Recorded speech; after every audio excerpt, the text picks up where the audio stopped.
పెదవడ్లపూడిలోని పీహెచ్సీలో staff diarrhoea కార్యక్రమంలో భాగంగా health సెంటర్ను డిఐఓ డాక్టర్ శ్రావణ్ బాబు సందర్శించారు. ఈ కార్యక్రమంలో హెల్త్ సెంటర్ వైద్యులు doctor A Satish Kumar, doctor Vasu Nayak, MPEHO Durga Prasad, health supervisor P Lazar తదితరులు పాల్గొన్నారు. అనంతరం వారు మాట్లాడారు. చాలా ప్రాబ్లమ్స్ వస్తుంది, అందుకని విరోచనైన పిల్లలకు పాస్ పోస్తున్నాడా లేదని చూడాలి. పాస్ ఇది ఫెయిల్ అవుతుంది. పిల్లలకి విరోచనాలు అయినప్పుడు కిడ్నీ ఫెయిల్ అడుగుతాడు, అబ్బాయి పాస్ పోస్తున్నాడు అంటే బాగున్నాడు, సేఫ్ సైడ్. పాస్ పోయట్లేదంటే మనం నీళ్లు సరిగా తాగించలేదు ఆ పిల్లాడికి. సో ఇది కనుక తాగించినట్టయితే ఆ ప్రమాదం అనేది రాదు.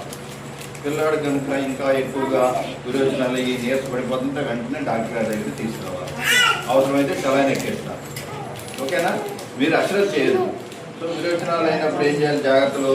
పిల్లలకి వేడివేడిగా ఆహారం వండి పెట్టాలి. మన చేతులు శుభ్రంగా కడుక్కోవాలి, సోపు పెట్టి కడుక్కోవాలి. తర్వాత వేడివేడిగా ఆహారమే వండి పెట్టాలి. రాత్రి అట్లా సర్దివి పెట్టకూడదు. పాత్రల మీద మూతలు పెట్టి ఉండాలా. ఓకేనా? బయట ఫుడ్ అనేది మనం పెట్టకూడదు. ఈజీగా అరిగేయే పెట్టాలి, అంటే కూరగాయలు అని. తర్వాత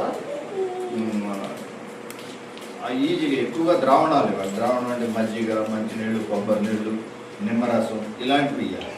ఇంకా మిగిలి ఇవ్వకూడదు. బయట కూల్ డ్రింక్స్ కానీ ఇలాంటివి ఇవ్వాలి. ఓకేనా? చాలా జాగ్రత్తలు తీసుకోవాలి.